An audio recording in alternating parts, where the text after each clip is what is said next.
Oke, benar mulai ya. Oke, melanjutkan dari kisah Nabi Ilyas dan Ilyasa. Nah, Nabi Ilyasa namanya disebutkan 2 kali dalam Al-Quran. Yang pertama surat Al-An'am yang tadi sudah dibacakan artinya oleh Mas Saka. Lalu surat yang kedua adalah surat Shad ayat 48 dan 49 yang akan dibacakan oleh siapa yang mau membacakan arti dari surat Shad ayat 48 dan 9? Rafa, yuk Mas Rafa silakan. Halo? Ya, Bu. Yang keras ya Mas Rafa. Yang ini, Bu. Yap, Yang betul. dan ingatlah akan Ismail, Ilyasa, dan Zulkifli, semuanya termasuk orang-orang yang paling baik. Ini adalah kehormatan bagi mereka, dan sesungguhnya bagi orang-orang yang bertakwa benar-benar disediakan tempat kembali yang baik. Nah, iya. Terima kasih Mas Rafa. Nah, betul sekali. Jadi ayat ini menerangkan bahwa Ismail, kemudian dilanjutkan Ilyasa, dan kemudian Nabi Zulkifli. Jadi ketiganya memang orang-orang pilihan. Artinya semuanya adalah Nabi dan Rasul yang diutus oleh Allah Subhanahu wa Ta'ala. Nah, jadi nama mereka disebutkan dalam Al-Quran sebagai sebuah penghormatan, penghargaan, dan sebagaimana Nabi dan Rasul lainnya. Gitu ya. Nanti kalau kalian sudah menghatamkan yang sudah bisa tilawah mandiri dan sudah bisa membaca Quran, nanti deh kalau ketemu surat Shad sama surat apa tadi yang pertama? Surat apa tadi yang pertama? Pak, masih ingat? Apa? Al-An'am. Ya, nanti kalau ketemu ini dan kalian bisa membaca artinya. Oh iya, dapat dalam Al-Qur'an. Oke. Yuk, bagaimana Nabi Ilyasa meneruskan dakwah oleh Nabi Ilyas. Nah, tadi ya sepeninggal Nabi Ilyas ternyata penduduk Ba'labak kembali ingkar. Kemudian Nabi Ilyasa tidak pantang menyerah, berdakwah dengan gigih dan meskipun mendapatkan cacian dan hinaan. Nah, pada masa Nabi Ilyasa ini sebenarnya penduduk Ba'labak itu secara bagus ya, sejahtera, kemudian beriman kepada Allah, lebih maju dibandingkan dengan sebelumnya. Nah, tetapi mereka itu tidak punya pendirian. Jadi setelah mendapat kenikmatan dari Allah, mereka beriman, tetapi setelah itu terlena, kemudian mereka ingkar lagi, begitu seterusnya. Maka dari itu, pada masa kekhalifahan Nabi Ilyasa juga Allah mendatangkan azab juga. Jadi sering gitu ya, anak berganti-ganti, tidak tetap pendirian. Nah, setelah itu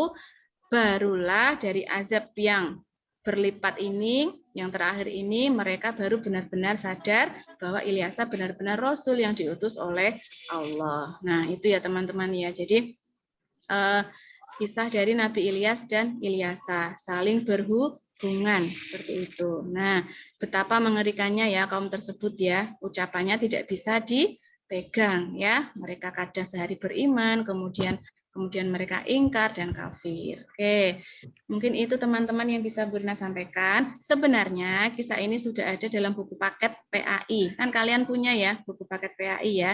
Di situ halaman, nanti dibuka halaman 114 dan sampai 115.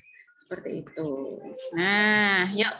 Dari ketika kita membaca kisah atau mendengar kisah, yang paling penting adalah kita tahu hikmahnya atau teladan yang bisa kita ambil. Nah, apa yang bisa kalian sampaikan atau hikmah teladan apa yang bisa kita ambil dari kisah Nabi Ilyas dan Ilyasa? 1.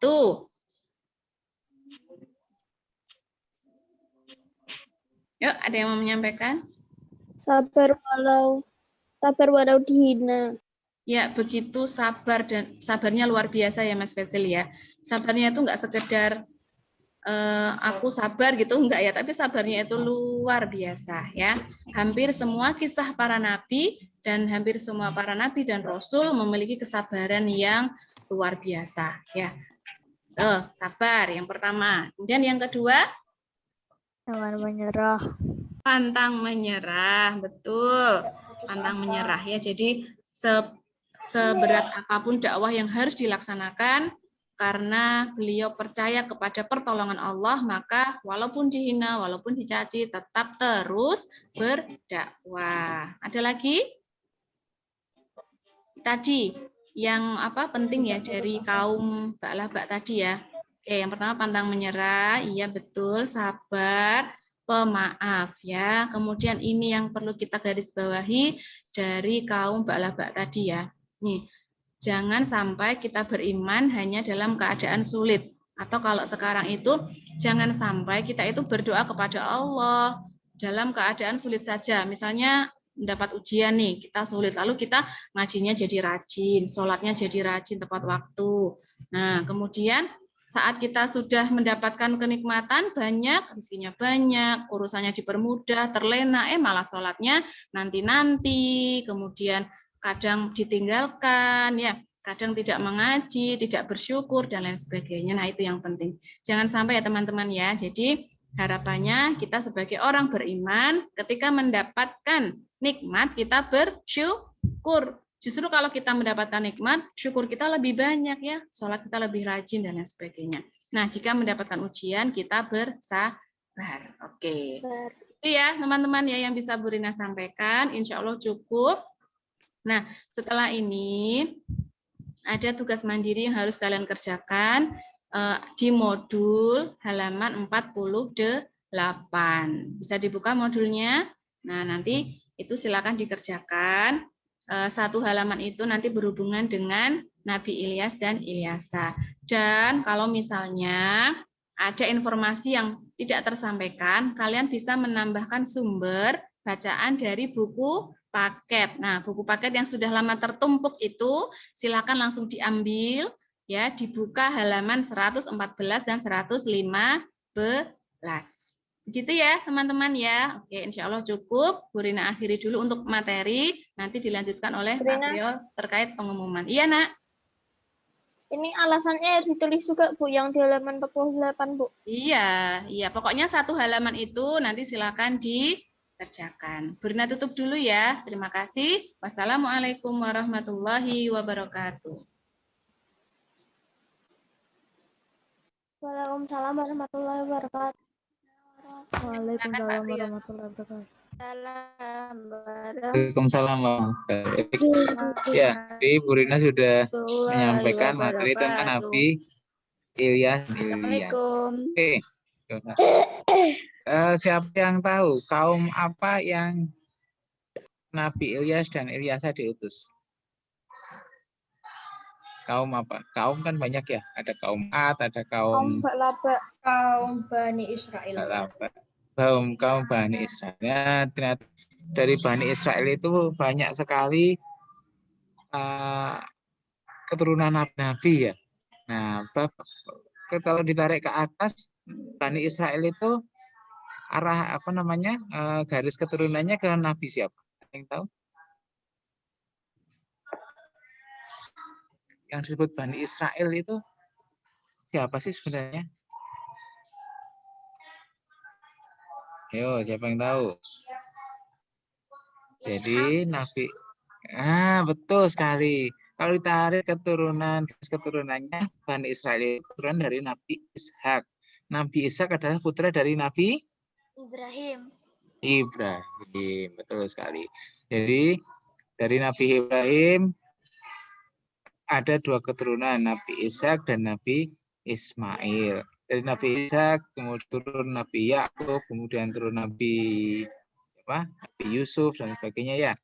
Nah, nabi-nabi dari seluruh keturunan nabi-nabi itu semuanya berasal dari dari Israel, kecuali Nabi Muhammad yang keturunan dari Nabi Ismail. Ya, semuanya Bani Israel kecuali Nabi Muhammad. Makanya kenapa kok sulit sekali orang Yahudi itu menerima kenyataan bahwa Nabi Muhammad itu adalah nabi setelah nabi-nabi dari Bani Israel, gitu ya. Oke, ada yang tahu? Satu lagi pertanyaan dari Pak Priyo. Ada yang tahu arti jahiliyah itu apa sih? Kaum jahiliyah. Dari kata jahil. Jahil itu, kamu jahil nih. Jahil Bukan berbuat itu. tidak baik. Jahil bahasa Indonesia dengan Nakal, bahasa Pak. Arab beda. Nah, kalau bahasa Indonesia jahil itu artinya usil, nakal gitu ya. Kalau bahasa Indonesia. Tapi kalau dalam bahasa Arab, jahil itu artinya bodoh. Ya, artinya bodoh, artinya zaman kebodohan. Jadi zaman jahiliyah itu zaman apa? Zaman jahiliyah? Kebodohan. Bodoh. Zaman kebodohan itu ya. Jadi Zaman ada nggak, Pak? diingat-ingat. Apa? Zaman Gimana? Majnun. Zaman Oh, Majnun. Majnun beda lagi. Majnun itu artinya apa? Gila. Gila, beda ya. Jadi beda. Majnun itu gila. Ya. Nabi Muhammad dituduh sebagai orang gila. Itu Majnun. Dalam surat apa ya yang ada itu? Ada kisahnya Nabi Muhammad dituduh sebagai orang gila. Di surat baik. At-Tur. Surat apa? Yang itu loh, apa namanya?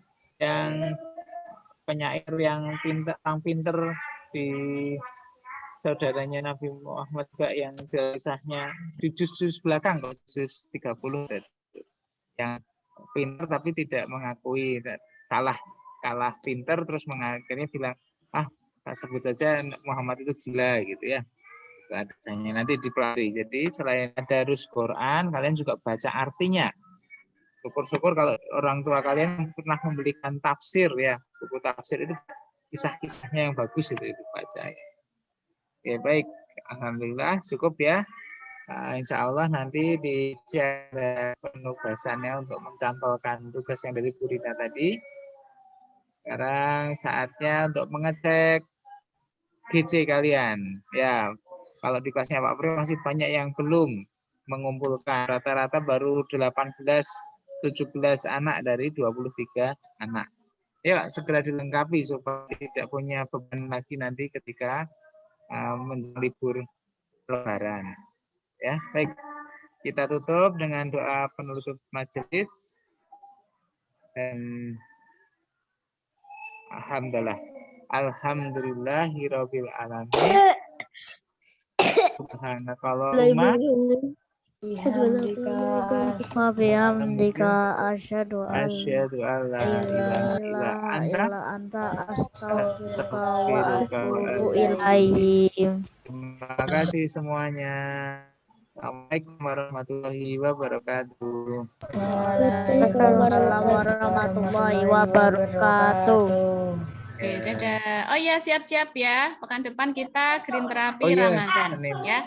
Informasinya mungkin nanti lewat grup saja ya Pak Priyo ya. Lewat WA ya. Iya, betul. Oke.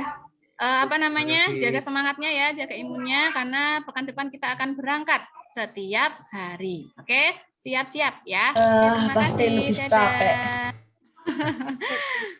capek.